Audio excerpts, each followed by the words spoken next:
3, 4. Let me take a look at what you got. I pull into the speculation station a lot. Speculation station.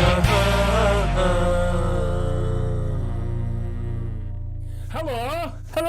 Welcome to the Speculation Station podcast. I'm Will. I'm Tom. I'm this week's interrogator. Oh, you said it right. I know, I didn't say invigilator or instigator, and you are? I'm today's speculator. Yes. Now, every week, one of us brings in a mystery object. That's always the interrogator. That's me this week. That asshole. I have a mystery object between my legs as we speak. Oh, God, between your legs. Yep, and this asshole is going to try and speculate upon it, and otherwise we talk about whatever the hell we want. And I'm going to enjoy it. We have no internet. Oh, yeah, absolutely not. And we're locked in this room. Yeah, or at least it would be hard to get out between the lights, the cameras, and Matt. Yeah, it's very difficult. Yeah, and Matt has made a point of nailing the door shut. He won't let us out. No, not until we've he'll got kill a the good first man to podcast. leave. Yes, and Matt is our lovely producer. And we're locked in this room, and we're going to do the whole thing in one take and just see what happens. This is a free conversation. It's a free country. We're not prepared, really, except...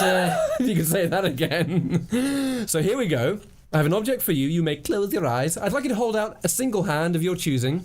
He's gone with the left. Classic hand choice. Yeah, left-hand path. Here it goes. Vassist. Oh, it's like a little American football or rugby ball. It is a rugby ball. Hey. Quite spongy, small rugby ball. Oh, a classic with the divisions. Yes, the divisions. I do feel the need to throw it. To chuck it. Yeah. You're throwing it forwards, which is an American football pass. What do you have to do in rugby? Oh, you don't always have to pass backwards. Always have to pass backwards. You can kick forwards, but pass backwards. And what's cool about the rugby ball, and I don't know anything about the American football, but I imagine it's the same, is the sort of aerodynamics of the shape. Yeah, the ovoid. Whereas because I remember when you were passing backwards in rugby, you'd always have to make sure you were aiming it in the pointy way to make sure it got and give it a little spin with your hands. Yeah, as you go. And sometimes when you kicked it, you really wanted it to spin on its axis sometimes. Yes. Yeah. The American football is very similar, except it has those laces. And they're there for a reason, aren't they? I think it was actually. I think these days it's more of a hark back to the traditional customs of the old balls which were laced up. I don't think they need them these days, but they have them anyway. It's very colourful and it's got a lovely feel to it. It's quite spongy, isn't it? Yeah, it's quite low on odour. Low on odour. But kind of a like plasticky smell. I can't believe we haven't smelled our previous mystery objects before, actually. Yeah, it definitely smells kind of spongy. It's so smooth as well. It's real smooth, and such a lovely, airy feel. Have you listened to the air squeezing out of it? Not actually that audible. No, because it's a certain type of material, I guess. Maybe because I'm deaf. I'm going to hit you with a card from the question. Please don't hit me. I might throw this at you. Well, not a forward pass, because then you've done a foul in rugby. Oh, shit. So the question is, who would benefit from this? A very small person wanting to play rugby. Sure. A midget rugby league. Yes. Can we say midget these days? I don't think we can, right? Yeah, but you could say... kids could play... very small kids, though. But... who would benefit from a rugby ball? Anyone who wanted to play rugby would be a good start. And who would benefit from a small, kind of novelty, spongy rugby ball? Well, they do robot football or soccer. Yes. Where they try and make robots who can play the best football possible. Right. There's a whole competition every year to see, which... I think it's a team, or is it maybe one or two people? Robots. Which players can, score the most goals and do best. So maybe this would be suitable for a similar... rugby-based robot competition. Robot rugby. Robot rugby. Robo rugby. Robo rugby. We've already invented. Robo rugger. All right. How have we not said rugger? Well, we're only about 2 minutes in. Yes, because rugger in the UK is a shorthand for rugby. And it's a very posh. Yes. Shorthand for rugby, it's wonderful. It's associated with the posher side of rugby, and indeed rugby as a sport in the UK is associated more with, I'd say, the middle class. And football/soccer is associated more with the working class, right? Would you agree? It's not. I don't think it's as simple as that. I think in England that's true. In Wales, rugby is just the sport. Yes, they're passionate about it. They're passionate about it. All everyone. Whereas, and as we speak right now, in fact, literally as we speak, tomorrow, the Six Nations is happening. We had one last weekend, 3 matches last weekend, 3 matches this weekend, and for us, the English. Our biggest rivals are the Welsh. Would you agree? I mean, Matt, you watch the Six Nations. Do you think the Welsh are our biggest rivals? Yeah. They're the ones we really have to watch out for. I'd say the Welsh are probably one of the biggest rugby teams out there. They absolutely are. They're stonking at it. The Scottish don't really go for rugby as much. I'm assuming they have a big team. I'd say they're pretty stable with their rugby. They know how to play it. They know how to be good at it. It doesn't mean they're going to be great every year, but if they want to be great, they definitely can be. In the Six Nations, it used to be 5 nations, but 6 nations now. Was that Australia added in? No, so it's all European. So you've got the home nations of England. You've got Ireland, England, Wales, Scotland. Yeah. And what are the other 2 European teams, who might be in the Six Nations? Is it France? Yes, and... Holland? No, so it's Italy. They are the newest, right? Yeah. They're the newest nation to the Six Nations, and bless them, they're full of heart, but they're not full of rugby skill at the moment. But that's not fair. They have some incredibly skilled players like Sergio Parise. The Japanese started playing rugby Have big deal. they? It's become a big deal. Their rugby team in the Olympics did pretty well. I know they're never going. Their women's rugby team, I think, was exceptional. Yeah, I think you're right. I'm not. I can't remember. Yeah, well, that's what we do. I know here. one of their rugby teams kicked ass at the Olympics. It's all right. It's a speculation station. We don't need to know things. We don't can know just things. We just talk bollocks generally. And I grew up in Hong Kong, where they had the Hong Kong Rugby Sevens, which was teams of 7-a-side rugby, which my dad was uber passionate about. But I don't know who played. I don't know if it was Asian teams or Western teams that were playing out in Hong Kong. You're giving it a good spin there on the table, aren't you? It doesn't make a noise. It's going to roll off, and I've caught it. Fantastic. You thrown it right in my head. That hit me almost square in the forehead. Thank you, champ. Right. Before we go on, may I let's talk about rugby at school, compared to football. Yes. Because football, when we say it, we are referring to soccer for any American audience. Yes, who would just call their sport football, but we call ours football. It's soccer because you use your feet. Yeah. I always found football kind of but there was something about rugby that maybe it was the physical contact, maybe, but I wasn't. I'm a small guy. I'm not like a big rugby dude, but I was always in the scrum. I was always running down. I loved all that. Well, stuff. I love the violence of the sport. One of the fascinating things about rugby is, of course, a lot of people would consider it when you think of a rugby player, you think of a big dude, right? Muscly, brawny, just big. But the nice thing about rugby is that there's also a great necessity for the small, wiry, quick guys as well. Yeah, not only in the scrum, but also, which is, how do you describe the scrum? A big pile of dudes. It's like if you link arms with a group of guys next to you and behind you, and another group of guys who are the same opposite you, and then you lock together in a kind of Roman soldier turtle formation. Yeah, and you sort of headlocked, and somebody drops the ball in the middle, and you've got to try and get the ball out the back. While still staying upright, because of course and you can't grab it with your hands. You can't collapse the scrum.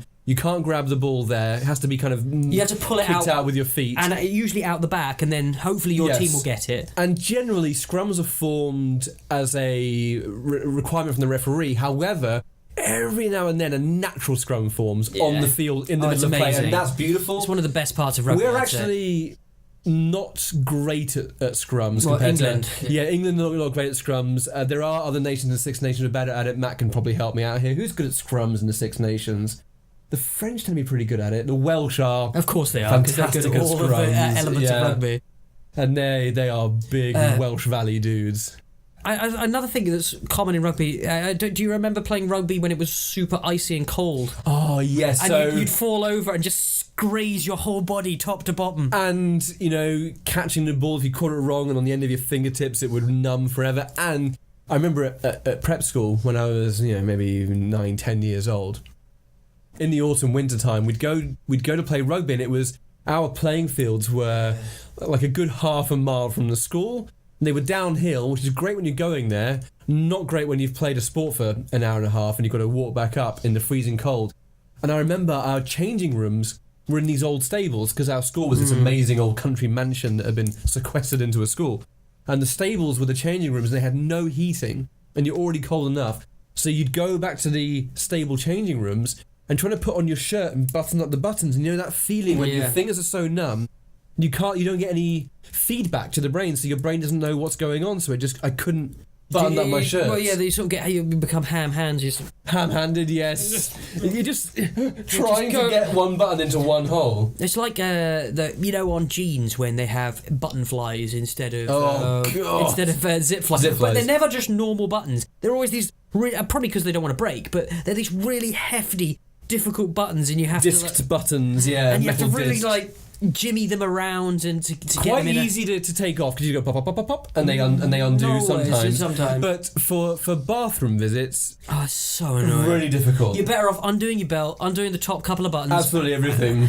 Yeah, and just it's much quicker. It is much quicker. Yeah, button flies, I get it, but they're not for me. Yeah, I mean, I have many button flies just because the genes I happen to have them. Do you know where most zips come from?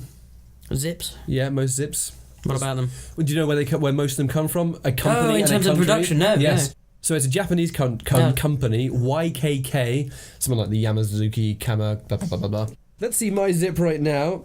Oh, no, it's made by Tex. If you've got a zip on you, have a look. It might say YKK on it. Oh, well, let's have a look. Look at us looking at our trousers. Matt might have some zips on him somewhere. He can get back to us in a moment. There's some coats behind you as well, Matt. That to might have note, zips by on. the way, zips are what Americans call zippers, if you're unsure of what we're talking I about. think they probably would have worked out. No zips, Matt.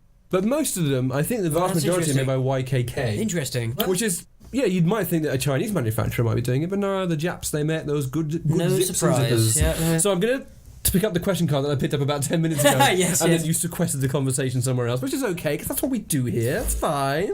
I'm not, mad. I think you're offended and upset. So the question is, why is it not made of something else?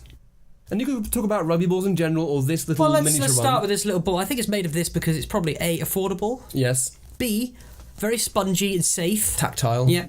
And it's not fully inflatable, so it's durable and lasts. That's true. It won't deflate really because it's just spongy material. And I think the reason it's not made out of leather or those little have you seen the little inflatable ones as well? Of what, rugby balls? Yeah, little inflatable rugby balls and little inflatable footballs. You can get them. Oh, okay. No, so tiny rugby balls, I've only ever seen the ones like this where it's a kind of, unilateral, that's the wrong word, but it's one single spongy piece rather than a bladder or an air pocket that's then blown into. Right. Yeah, no, that's really interesting. So, real rugby balls, they're not really made of leather anymore or anything like that. No, they used to be. But the footballs tend to have leather on the outside, but they tend to have this more fabric layer underneath the sort of outer leather, and then, of course, more just rubber on the inside. And what did these balls used to be made from way back when? Oh, isn't it like pigskins or stomachs? Pig's bladder. That's or pig's bladder, pig's stomach, and then covered with, not even covered sometimes, just literally so the it's just bladder. like, like haggis that you didn't decide to eat, you decided to kick it around. Well, also, there are lots of cultures around the world, I think Native American tribes included, who took animal bladders, cleaned them out, and then they would become water gourds. So I think we've known for a long time that animal bladders are great for containment, whether it's air or liquid. I wonder why they're good for that. Because that's what they do. That's exactly what they were Imagine getting evolved for. An animal heart, and trying to tie off the ventricles and use it as a weirdly shaped ball. But speaking of weirdly shaped balls, that sounds odd. But the rugby ball, and I guess in the same extent the American football, are fascinating. Every time you put it down, it rolls off the table. The tilt in this room is terrible, young man. When it hits the ground, these balls roll in the most odd way, and you see this in every rugby match. Someone kicks the ball, and it hits the ground, and the person who's trying to get it, they have to. It's like chasing a chicken. You have to grab it. If something changes direction, that's a really interesting part of the game. Although, of course, when it comes to soccer and football, a round ball is also interesting because of the things you can do with that, like Beckham. Beckham's ability with the ball and cornering and crossing is beyond Beckham. Just any sort of yes. the whole like curling the ball and the way you put spin on it. The same is true in snooker, golf. Yeah, all of these. Yeah, golf as well. Yeah, and they've got the wind to care about there. And I guess you do in football. Yeah, tennis. You're a tennis fan, right? Yeah. I'm not very good at it, but I enjoy watching it. You don't need to be good at the sport to enjoy it. What's your favourite tennis tournament? Queen's, Wimbledon, Australian Open? Because it's Wimbledon. It's the Queen/King of tennis. Yeah, and I have tried to watch like other ones, and I have enjoyed it. But there's something about, for me, I'm probably not a tennis fan. I'd probably say I'm a Wimbledon fan. Yes, that's a lovely way of putting it. I'm exactly the same. Because it's something about the fact that there's no sun in the UK, but the main grass tournament in the entire world, for some reason, is in the UK. Yes, where it's liable to rain. Although last year's Wimbledon, I seem to remember, was really sunny. Oh, I can't imagine why. The last summer was literally the hottest. As I said, I mentioned to you before, it killed my Christmas tree. Oh yes, because I had my Christmas tree out, trying to keep it alive. For the next year. Yeah, as I like to do. But it killed a lot of plants and a lot of people's gardens. Last year, it's one of the hottest summers. Well, it makes massive changes to the super ecosystem. dry. Yes, and it reminds me of the London 2012 Olympics. We were really lucky because it was so sunny throughout. it was wonderful to know that when the world was watching, they were going to see sunshine in England, because people think of England or the UK and they think rain, they think grey weather, grey clouds, but actually sunny and warm the whole way through, and it was beautiful to watch those Olympics. And again, I'm not a sports fan, but I like the Olympics. I'm not a tennis fan, like you say, but I like Wimbledon. Yeah, there's something magical about Wimbledon. The only sports I kind of follow really is MMA. And rugby I half follow when it comes to Six Nations, whereas my wife is the rugby fan. She screams at the television, screams at it. It's interesting in terms of following sport. I don't really follow any sports anymore. At all, I wouldn't say. No, not really. Not really. Well, you're a busy person. You probably don't have time in your life for sports, perhaps. No, not really. But I do enjoy. As I say, I do. The sports that will catch me are like tennis on the television, particularly Wimbledon. I'll enjoy. Wait, you're a snooker fan, right? I love watching snooker. Yeah, and I love playing snooker. I love playing it. It's one of the. I think it's one of the most satisfying sports, and it's just something about the way the balls clink off each other. The way it's a clack rather than a clink. Yeah, I think that's a good way of putting it. And it's just, there's something really satisfying about, okay, this ball has gone here, bounces here, clacks off this ball, which goes over here. And it's just, there's something so magical about that, particularly when there's chaos and you just... It's a sport of geometry and physics, isn't it? Yeah, and it's a sport of precision and so much skill, and the tricks, when people snooker each other, which in professional snooker is... And a snooker is when you block the other person from being able to get the ball they're trying to hit, And you could use the term snooker in pool, weirdly, as well. Oh, that's right, we did, yeah. You block someone. It is the correct term to use in it's weird that, and I think you can use it in billiards as well. I was going to ask you because that. Because the idea basically is to try and snooker your opponent, and you play things like safety shots, and it's the idea of, you play a safety shot, try and get a snooker, you try and get them to make a mistake so you can then clean up. And the point is, the idea is you're kind of forcing each other to make errors, but then in terms of fouls, not so much making a foul or making an error that way, but basically leaving the other person open for a pot so they can... What I appreciate in snooker is the quiet. Oh, it's beautiful. It's a very peaceful sport. And actually, tennis has a lot of that as well. The crowd is quiet and there's just that soft tock of the ball going back and forth. And it's for me, beyond the wonders of the physical nature of the sport is... the atmosphere, the style that goes with snooker. I would say the best thing about every sport is its atmosphere. I remember years ago in America, we went to see a baseball game, and baseball is America's sport, or America's pastime, as it's often called. But even for Americans, they admit that it's quite boring sometimes. But a live baseball game is exciting, and the atmosphere is unbeatable. I noticed you pronounced that in an American way. Exciting. Did I? Exciting. Sorry, it's exciting. And I pronounce every consonant. I didn't realise we weren't allowed to drop some certain sounds without being American. I just noted that you went to your American twang there. I think, funnily enough, come back to the rugby ball. Rugby, certainly in the Six Nations, is taking on a certain American style in terms of the drama and the theatre surrounding pomp and circumstance. Yeah. Exactly, pomp and circumstance. So Six Nations, they love their flame things, right, Matt? They have those big things that shoot flame at the beginning of matches. And they have their sound effects when people score tries, and they have like these kind of ba-ba-da-ba-ba things. And I know when I saw baseball in America, they have this very famous thing they do for baseball games, which is they have a little line of tune. It's like a trumpet lick, and then they say charge. Charge, and it just really gets a crowd unified with each other. Even the opposing sides, you're all part of that same thing. On a slight related note, there's something about sports fields I like on television that I always found curious, and I know why they do it. But I really like it when they print stuff on the grass, so it has the appearance of being 3D. Yes. That always amazed me when I saw that as a kid. So my wife, up until recently, thought that they were projecting that with computers. I said, no, that's painted on, and you can see with rugby, because they make a lot of contact with the ground. Yeah. And they go sliding across it. You see guys that come up with like the blue paint of a bank's advertising on the grass.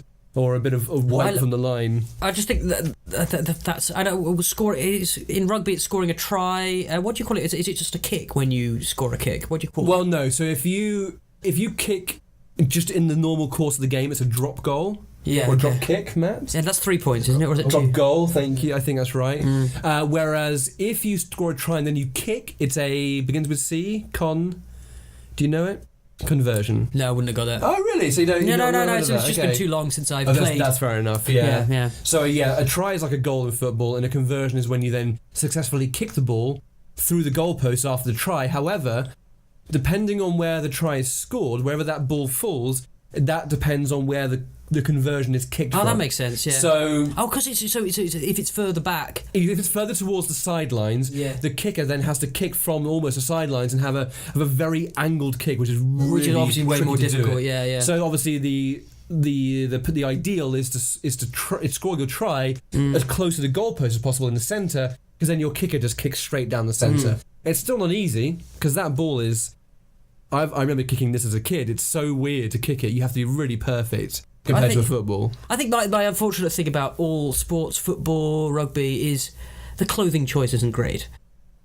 In what sense? You mean when you were at school, perhaps? No, when you're actually playing rugby. These days, gear, yeah.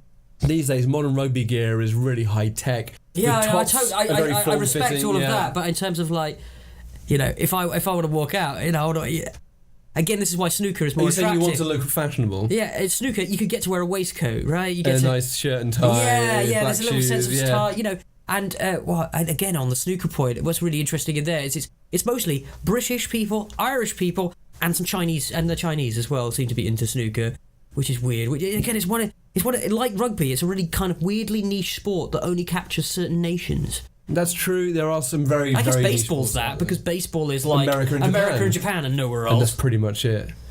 Which is odd actually, because it's a pretty fun sport. And do you know where baseball originated? Here in the UK. Oh, that's a surprise. But we play rounders here. That's where it comes from. And softball, but that's more American. Rounders is the original baseball, and baseball comes from that. I never liked rounders. We played a bit at school. I quite enjoyed it. Yeah, it's okay. Did you ever play hockey? Yes, so I was reminded of that earlier because you were talking about playing rugby in the cold winter. And hockey, of course, is a winter sport in the UK. Now, what we're talking about, the North Americans would call field hockey. Oh, yeah, because we call what you call hockey ice hockey. Yes, which for them is, for Canadians especially, it is the sport. Well, that makes sense. It's a great sport. I'd recommend it. Sure, yeah. My wife and I have watched it a lot recently. It's brutal, it's fast, there's a lot of actual, literal fighting. But field hockey, in the winter, you've got your hockey stick, and if you hit that ball wrong, and it's easier to hit it wrong than it is to hit it right, and the vibration travels up into your hands, and it feels like it goes into your very soul. It was only the girls that got to play hockey at our school. And weirdly, field hockey is a very female-dominated sport internationally. Whatever, it's fair enough. But I always wanted to. But the only version of hockey I have ever played in my life is unihock. Which is what? Which is basically indoor hockey. I've never played that. We played on a kind of artificial grass, I guess. No. Or just on like hard gym floor, surface, yeah. Gym floor. And it's just like, and you just whap a puck around. Oh, it's with a puck, not a ball. Yeah. That's kind of cool, actually. I think that's what, we was always called unihock when we were at school. Never heard of that. Yeah, and that's the only one I was allowed to play. There's some interesting sports out there, like disc golf, also frisbee golf, as it's called. That's not. Yeah, I think you've mentioned this to me before. It's quite of fun. I'd rather play that than actual golf. For sure. Yeah, probably. But I don't know. There's something about golf that, again, the technicality of golf that I enjoy the pleasure of. It's a very laid back sport to watch on TV, especially if you're watching. But it's a lot of hard work to actually swing a golf club. It's surprisingly it's real hard. It looks like you're just chilling, but it's not. It's a lot. The more physical complicated form, than that. Yeah. the strike of the ball, it's very tricky. I played it a little bit as a kid, and I think this is true with everyone. Whether you're an amateur or a pro, you can have great days and bad days. Yeah. And sometimes you hit that ball and it goes exactly where you want it to go, and you go like, great, I've got this game. Snooker rage. Yes. Sorry, not snooker, but golf rage. When you get it bad, people break their clubs and stuff. They snap their clubs over their legs, and they throw them away. And I guess it's more frustrating for them because, as I say, you think you've got it. Yeah, Great, I'm playing well this week or this month, and then suddenly you play the worst game of your life. Whereas other sports, you can be more consistent. I think golf is a less forgiving mistress, let's say. And on that note, I'm going to take a question from the deck. Ooh. And it's a wild card. It's one you've done before. It's Foley, so you have to answer the next question with sound effects. I think this is right up your alley, to be honest. Okay, this is a difficult one to do sound effects for. Great. Well, you're an actor, you can do this. What could this little rugby ball be a metaphor for? Or a metaphor, some people say, which I hate. It's metaphor. Yeah, metaphor. So a little tiny rugby ball, spongy rugby ball, could it be a metaphor? please include sound effects of any type, really. It's up to you. Okay, so a little rugby ball makes a little thump, thump. So I guess it could be because it's small, rather than smaller than an actual rugby ball, and it does say Children's Charity of Rugby. Yes, the Wooden Spoon Charity. Yes. The Wooden Spoon Charity. Because it says that, this is going to be difficult to do with any kind of sound effect. Yes, you've already done a couple. Well done. Because it's really, really small. What's the sound of that squeezy as you sponge it? Well done. So, because it's really small, it's like kind of a metaphor for... Because there's big rugby, right? Yeah, big rugby. There's big rugby, full-size rugby. For big boys. For big girls. For big boys and big girls. And then you've got little rugby for little boys and little girls. So it's kind of a metaphor for childhood. It's kind of a metaphor for having somewhere to go. Because you start small and you get bigger. Oh, I like that progression, yes. So, to do that with a sound effect... Can you give me the sound effect of getting bigger, progressing? Yeah, exactly what I was going to think. So, it would start small, something like... Whoo, or, that's getting smaller. That's wait. Oh, sorry, mate, sorry. So the small sound effect is something like... Whoo. And the big sound effect is... Whoosh. That's perfect. And the small one's more like... Oh, it's whipping around now. Yeah, because small people are faster and experience time quicker. You say that. Usain Bolt is a big dude. You see him standing next to competitors on that 100-metre starting line. He's a big old dude. So, what's that got to do with small rugby? I said you said small people were fast. I'm saying big people can also be fast. How dare you? Yeah, but you're wrong. That's and racist. Usain Bolt is actually the slowest runner ever. Oh, is he actually? Yeah. We're just a bit confused about how I watched him. You're racist against small people, big people. Well, whomever, I don't like them. Whomsoever, please, is the correct terminology. Howsoever you choose to ask your questions. Yes, and well whichsoever done. sound effects I choose to...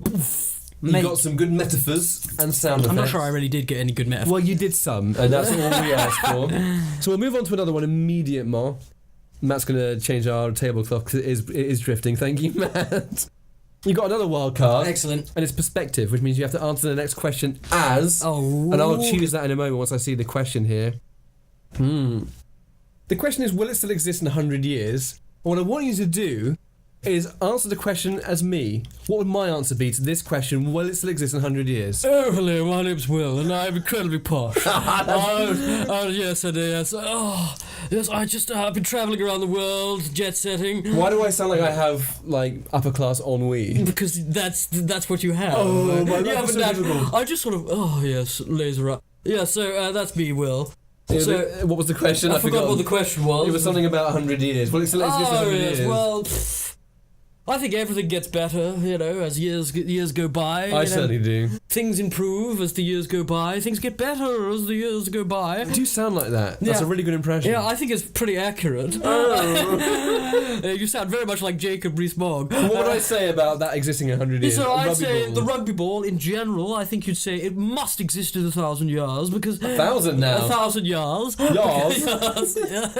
Because the rugby ball is incredibly important to culture. And even if society were to collapse and our culture were to dissipate into a global culture, the sport of rugby will exist, but it will develop and become, maybe merge with American football. Maybe it might not, or they might spawn child sports or something like that. But it is 100% going to exist because I love it, because I'm Will. Oh, perfect. That is me. I feel like I'm looking in a mirror right now. Right? That's how I am. Yeah, it's pretty much. I went to public school. I love the way that the absolute poshest people pronounce words in the most bizarre way, like yes, and saying yes is like saying the word ears. Why? Not why, but why? Oh, you're going slightly Scottish there. Why are you doing that? It's a rare episode we get away without doing our Scottish accent. Terrible Scottish accent, I know. I'm sorry about that. Apologies to all Scottish people. We're not trying to offend you or comment at all on Scottish independence. We little Nicola Sturgeon. Isn't she lovely? Well, I really like that kind of wee Scottish accent, Aye, it's especially nice. when you're answering the telephone. Hello. And you phone. Oh, hello. This is Virgin Media. Is that what you get when you phone your ISP? Yeah, something hello. like, hello. And Your even if you internet's broken. Don't worry. You switch your router off and put it on again. even if you're in a wild rage, as soon as you hear that voice, you relax. Yeah, it's true. It's true. It Well, does. Scots and Geordies. Geordies are people Geordies from have a good- Newcastle. And I remember a while ago, it was kind of voted or considered to be the most friendly and trustable accent in the UK. I think it still is.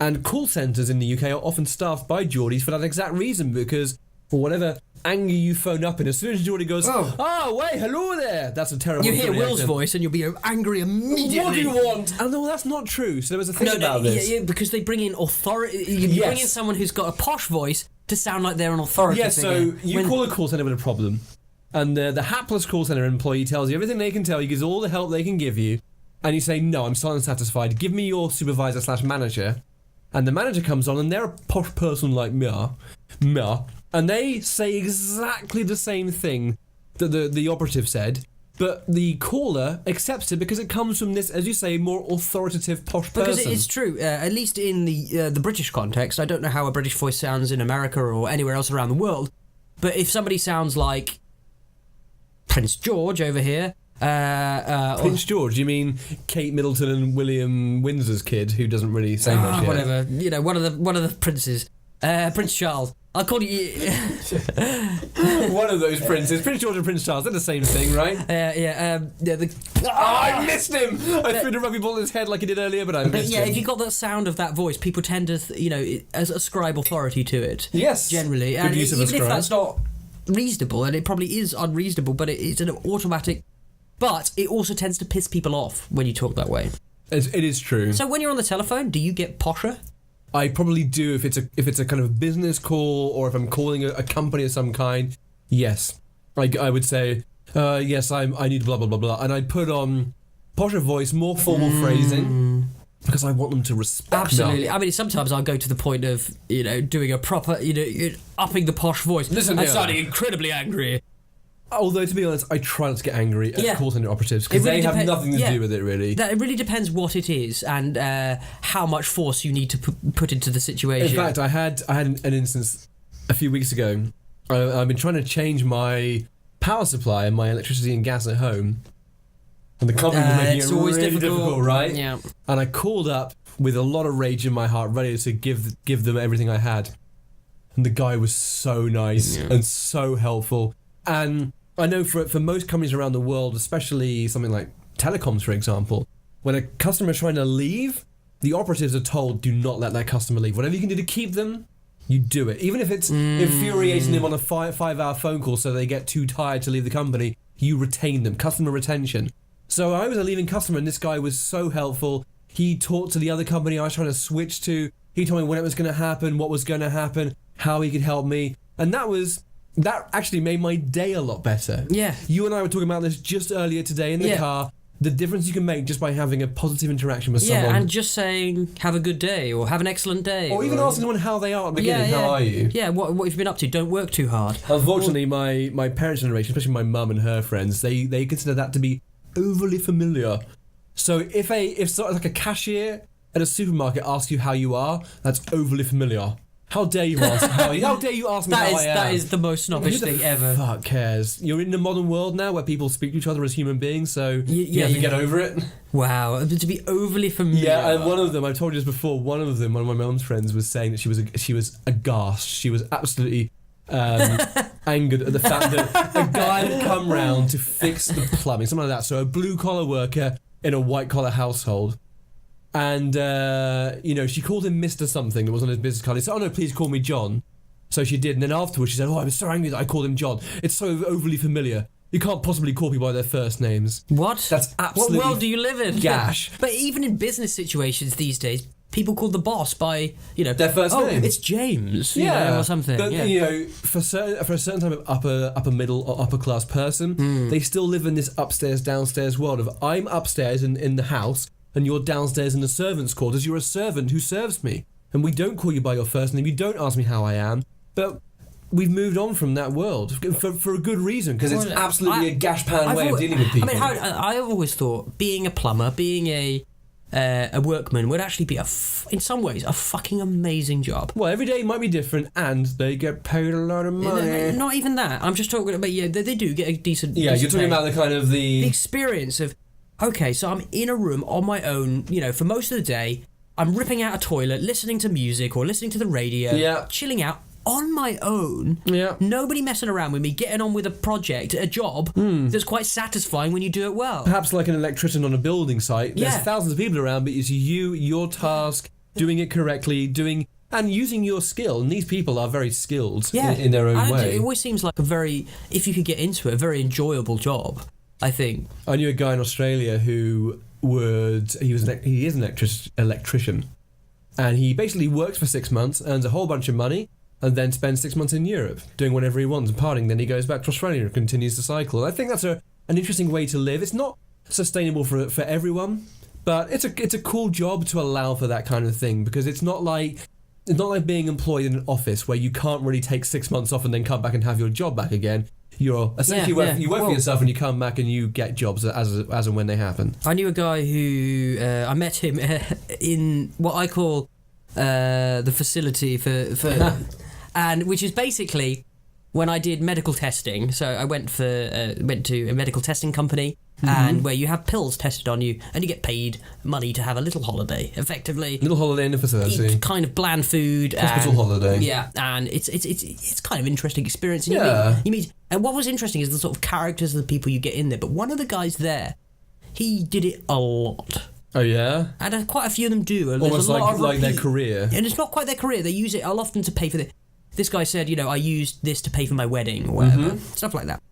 But his main job was gambling, betting, and he bet. And in the facility while he was doing that, he'd have all these like little laptops, like 2 or 3 little. He had an iPad, a tiny laptop, and a full-size laptop on his bed, and he was just betting, gambling in different places. And he didn't have a consistent job, but. So he just make money that way and just sort of top it up by if you know medical what you're doing, testing. you can, if you're careful about it, for sure. What do you think the most interesting or exciting job in the world is? And we're excluding things that are self-employed, like say Felix Baumgartner, who did the world's highest fee free fall job, because that's not really a job as much. That's not a job. Employed by a company kind of so job. you're saying employed by a company, or could you be or a self-employed? an organisation? No, not self-employed, I'm going to say, as a caveat for this one then. Yeah, I think that, okay, Matt? I'm going to put in a sort of a benchmark one, fighter pilot. I think I was thinking something in the aviation. So that's high octane, for sure. Octane, yes. Yeah, I'd honestly think being a movie actor would probably be up there. Can be, but it can be deathly boring. It can be, absolutely. But then same thing with a fighter pilot, is a lot of it is waiting around, and then for a few minutes on the same you have note, the there's worst the thing ever. astronaut, which is probably physically the most exciting thing when you're on, but most of the time, 99.99% of the time, you're off. And you're sometimes on the ground. And you won't even ever go back into space. And like sometimes you will Chris never says. go into space. Yeah.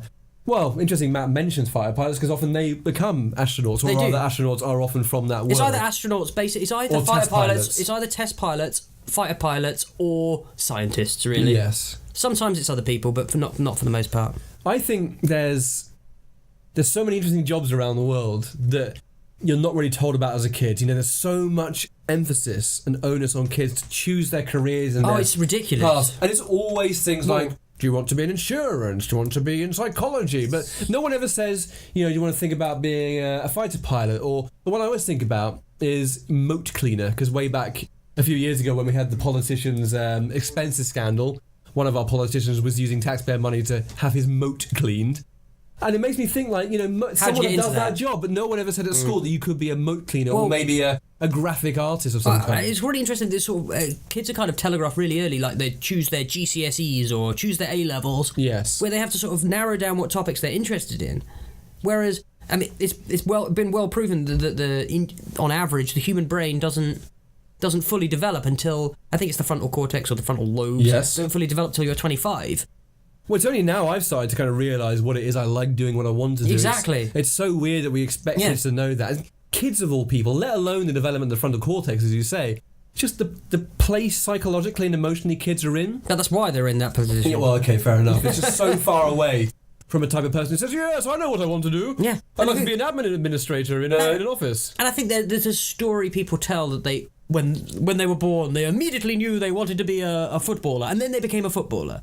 Yes. And there's about 3 people that's true for. Yeah, absolutely. But there are more people who tried a bunch of things and ended up finding something that they love. Yeah, did this, did that, for example. Terry Pratchett, beloved British author, who famously did one of the most prolific. So many jobs. I think he was a journalist. He worked for the gas company. He worked for in a while. nuclear power plant. There you go. Yeah. So. And he was 40 when his first book was published. I mean, I've done a number of different jobs. I've worked in finance, education. We both worked in the catering industry. Yes. for want of anything better. Did a paper round. You did a paper round. How old? I was about between 14, 15, That's 16. like a classic kid job, isn't it? I never did that myself. It's not so much a big deal anymore, but I imagine. It still exists. Maybe in villages, I don't know. But I just cycled around the village really early in the morning. My mum has a paper delivered by a paper boy in a town. Oh, right, sick. Although she's one of the last people to have a physical, dead tree press paper. Exactly, it's on the internet. But what do you think of that? Do you think it will move permanently onto the internet, or is there something to be said for the solid? Yeah, I think both are true. There is something to be said for the real printed paper, but at the same time, I think it inevitably it has to go online.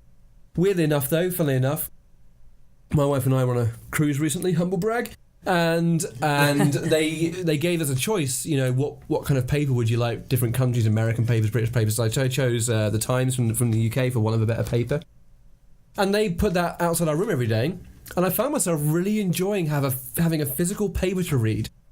Big articles, stuff happening in Brexit, global politics, little things about recent developments in marine biology or some fun thing that's happened. I definitely think the ones just lying around in waiting rooms, in places like that, are actually kind of nice. You just pick it up and or on a papers are train. great because you can choose the amount you want to read. A couple of little articles, a really big article that continues on a later page. Can you pass me my inhaler, please? I'm getting wheezy right now. Listen to that. Let's see if the audience can hear this. Oh, it's gone. So, yeah. I've got what about bygone professions, like a kind of a Fred Dibner type? Fred Dibner. The kind of, as much as we have our kind of science train runner, communicators, he was the industrial communicator. Yeah, well, he almost communicated the entire industrial revolution in Britain, really. He taught us all about it.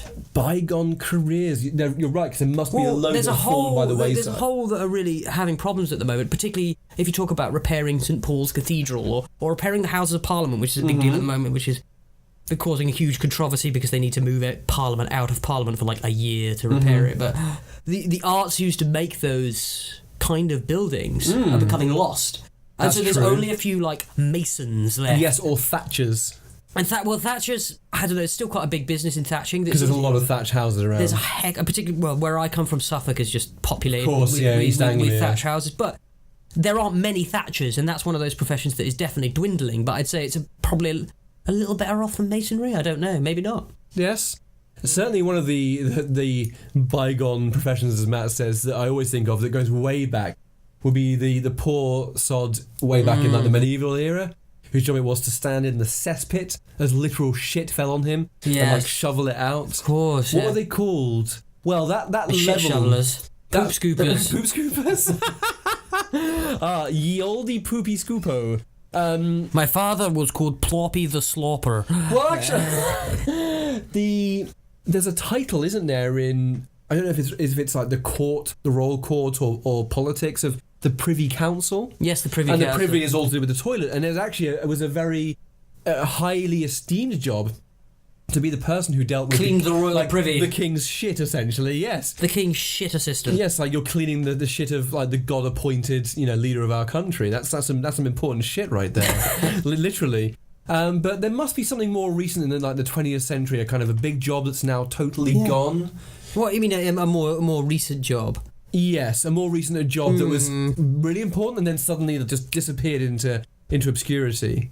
Maybe something in the media business, because that's changed to online a lot, perhaps. Yeah, I mean, certainly things like being a printer is becoming less and less. That's true. That's still because there's a typesetter. But again, I think typesetters have gone. The way they do it now is it's very mechanical. Digital, but I went to an amazing printing museum in Denmark actually a while back. I mean, because my dad used to be a printer, so he was fascinated with all that sort of stuff. And what I always find amazing with those is just like, okay, how do you think you typeset?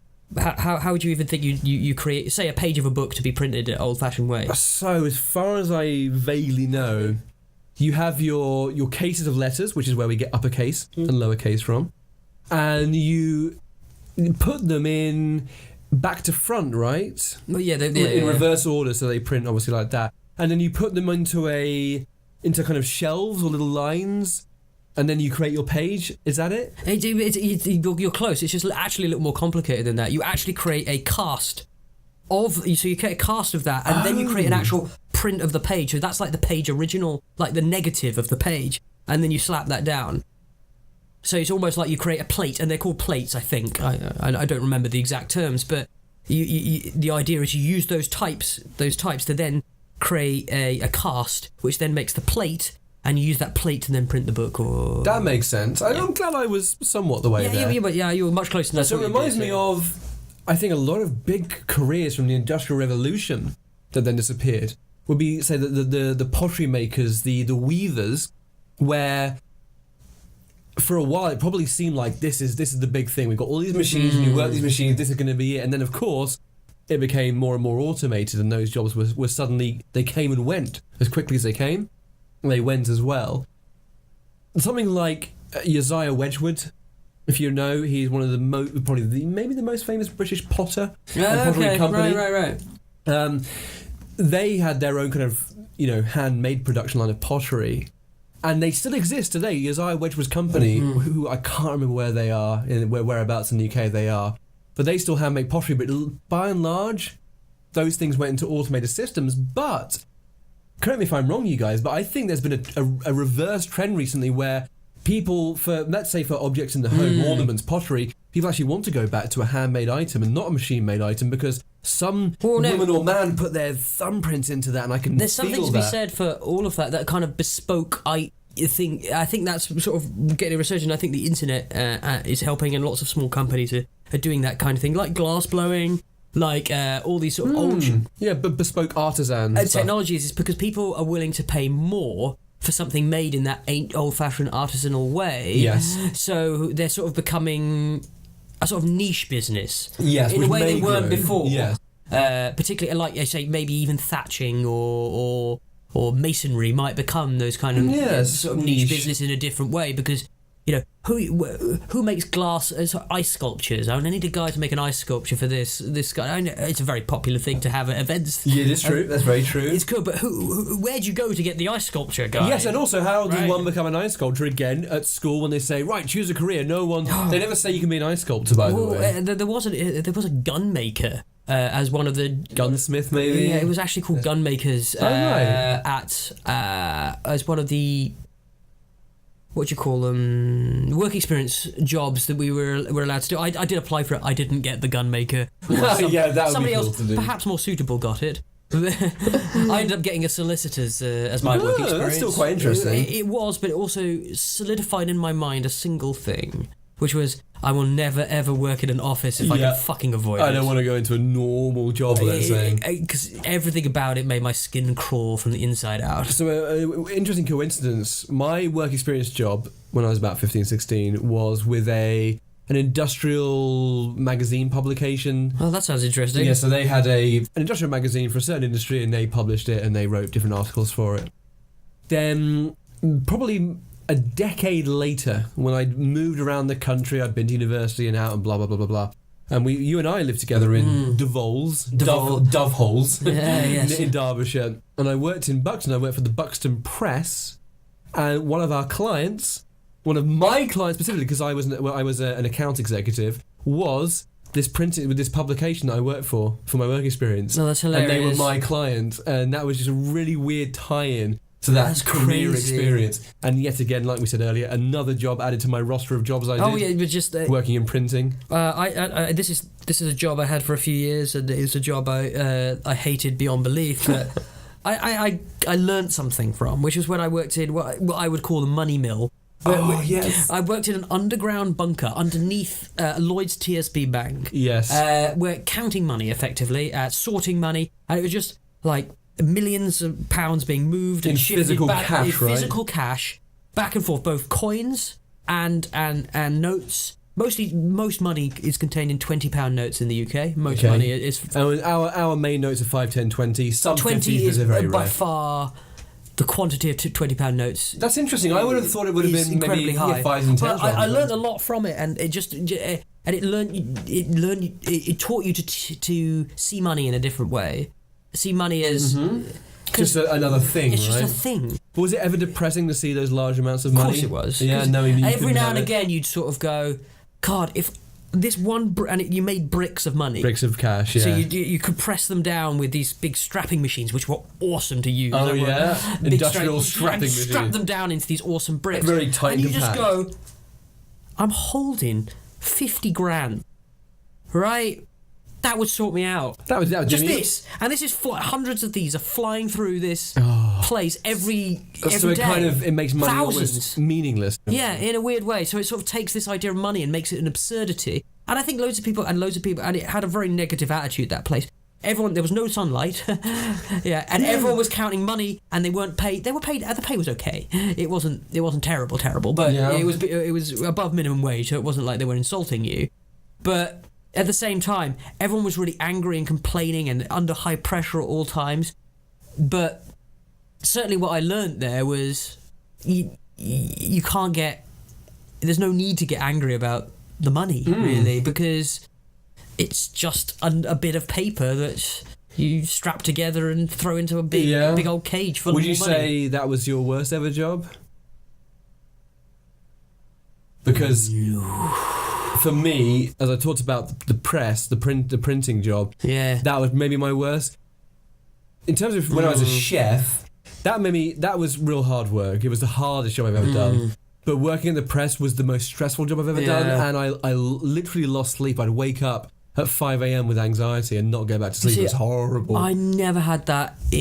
What the money meal did, it just destroyed my sleep, because what I'd want to do is after it is just enjoy my life, and it just felt it was a grind. You know, it's sort of, there were some nice people there, you know, that were trying to get on with their life and, you know, all this kind of stuff. But it just felt like I was being ground down very slowly.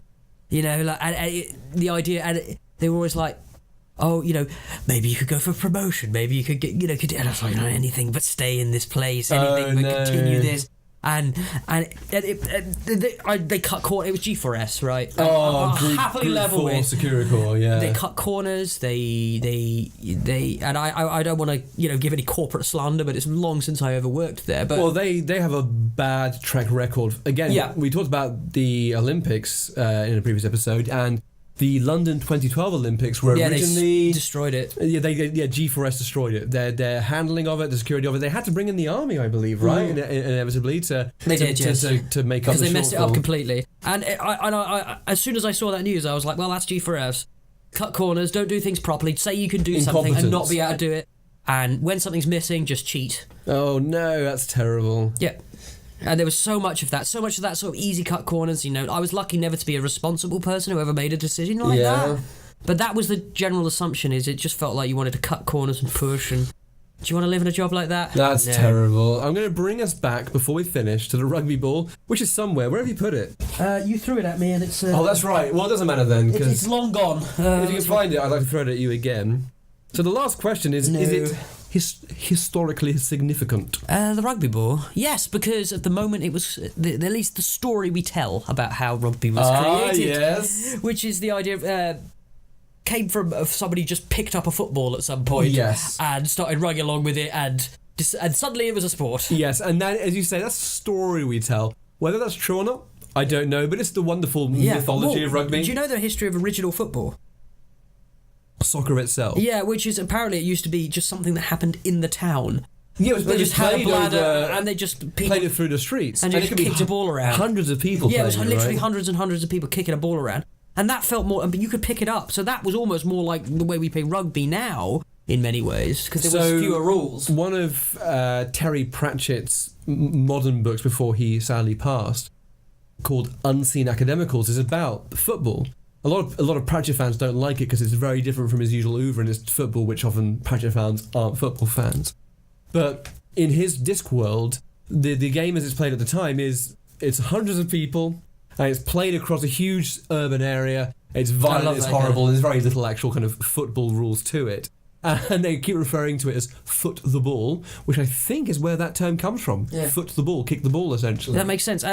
Another cool sport, I think it was Aztecs. It's either Aztecs with a decapitated head, is that right? Or is that part of the mythos as well? I don't know about that. I think it might have involved stuff like that, but it was a sort of sunken court in the shape of an eye. With kind of raised sides. A capital I should say, with raised sides. And basically all the players were thrown in, they had these sticks and they just... Went at it, yeah. The rumour is that it's a decapitated head they whapped around. It may not have been. Yes. That might have been something they did sometimes, maybe. Yes, just to put fear into people. Yeah, or after they had a particularly good sacrifice or whatever. I wonder if, we talked about it earlier, I wonder if Matt was sporty at school. Were you sporty, Matt? Were you the same as us, not very sporty people? I wasn't very sporty. I was good at running. I was okay at this. Oh, you do have a runner's frame, actually, now I think about it. But as soon as they needed me to run more than 100 metres, I was a bit too smoky. Ooh, so quite a sprinter?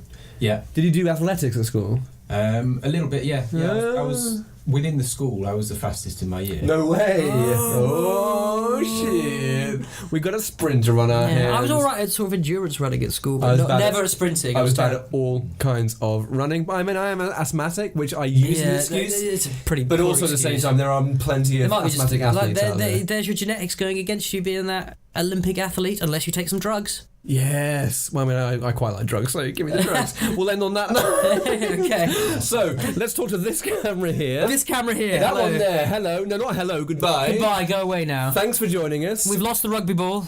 Yeah, who knows where that went. But then we lost it in our conversation as well, which is what we do here anyway. Yeah. We'll see you next time for another episode of the Speculation Station podcast. Thanks for joining. What did you just say? Shh. The Speculation Station podcast. By this time, I've had quite a lot of vodka, so my consonants and syllables are erroneous, to say the least. Erroneous, good roll. So, thanks for joining us. Yeah, Come again next time for another episode. We'll have another mystery object. And join us on YouTube, Twitter, Facebook for the time subscribe, being. like, whatever it is you do. Tweet to us on Twitter. TheSpeculationStation.com, that's a website we have apparently. At spec_station. Is that it? That's not remembered, okay. I don't know. That's our Twitter handle. Very unprofessional that I don't know that. So we'll see you next time, cool guys and gals. See you next time. Bye. And go away now. Ah, so rude. Speculation Station.